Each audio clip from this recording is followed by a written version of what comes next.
नमस्ते दर्शक साथीहरू, तपाईको मनपर्ने बुक समरी च्यानलमा स्वागत छ। आज हामी एउटा यस्तो किताबको कुरा गर्दैछौं जसले तपाईको जीवनलाई सधैँको लागि खुशी र अर्थपूर्ण बनाउन सक्छ।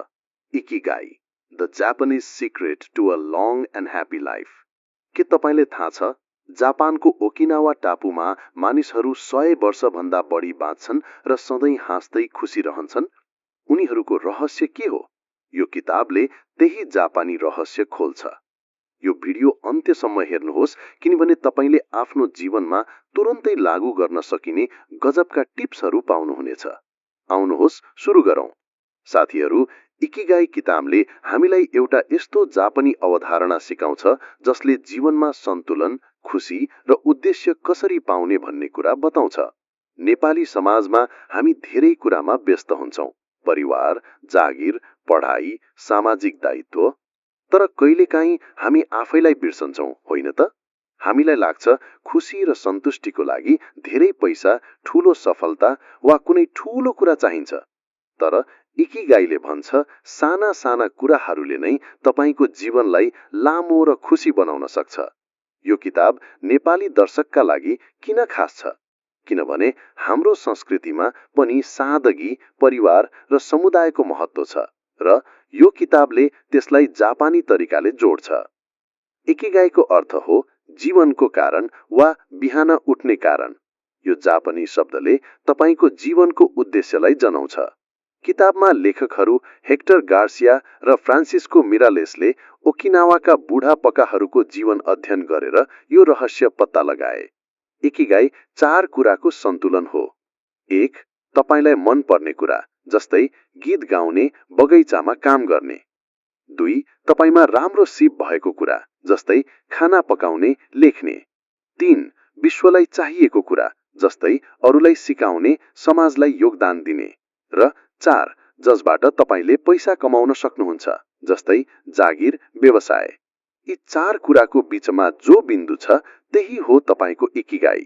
उदाहरणको लागि, यदि तपाईलाई खाना पकाउन मन पर्छ, तपाई त्यसमा राम्रो हुनुहुन्छ, समाजलाई स्वस्थ खाना चाहिएको छ र तपाईले रेस्टुरेन्ट खोलेर पैसा कमाउन सक्नुहुन्छ, त्यो हो तपाईको इकिगाई। नेपाली परिप्रेक्ष्यमा यो जस्तै हो, आफ्नो गाउँमा बनेको अर्ग्यानिक खाना बेचेर परिवार र समुदायलाई फाइदा पुर्याउनु।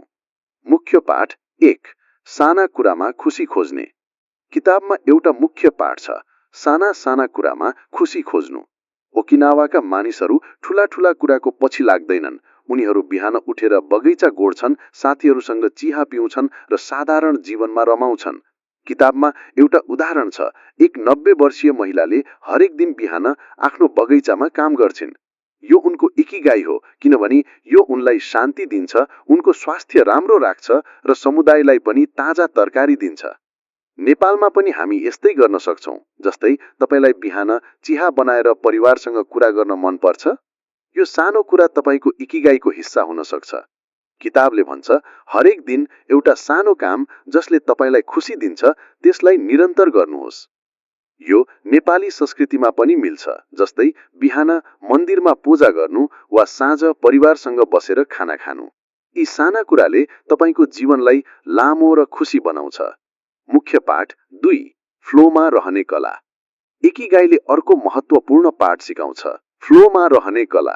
फ्लो भनेको त्यो अवस्था हो जब तपाई कुनै काममा यति मग्न हुनुहुन्छ कि समय बितेको पत्तै हुँदैन। किताबमा एउटा उदाहरण छ, ओकिनावाको एक माझीले हरेक दिन समुद्रमा माछा मार्न जान्छन्।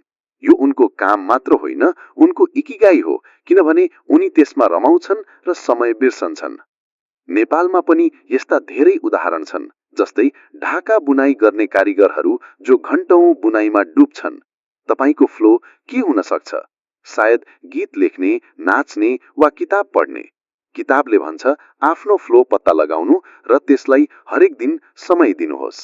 यो नेपाली दर्शकका लागि उपयोगी छ किनभने हामी धेरै कुरामा व्यस्त हुन्छौं तर आफूलाई मन पर्ने कामको लागि समय निकाल्न बिर्सन्छौं। आजै सोच्नुहोस्, तपाईलाई कुन कामले यति रमाइलो दिन्छ कि समय बितेको थाहै हुँदैन। मुख्य पाठ 3. समुदाय र सम्बन्धको महत्त्व। इकिगाईले भन्छ, लामो र खुशी जीवनको अर्को रहस्य हो समुदाय। ओकिनावामा मानिसहरू मोआई भन्ने साना समूह बनाउँछन् जहाँ उनीहरू एक अर्कालाई सहयोग गर्छन्। किताबमा एउटा उदाहरण छ, एक समूहका बुढापकाहरू हरेक साँझ भेट हुन्छन्, कुराकानी गर्छन् र एक अर्काको समस्यामा साथ दिन्छन्। यो समुदायले उनीहरूलाई स्ट्रेस मुक्त राख्छ। नेपाली संस्कृतिमा यो कुरा पहिल्यै छ। हाम्रो गाउँमा, परिवारमा वा साथीसँगको भेटघाटले हामीलाई बल दिन्छ।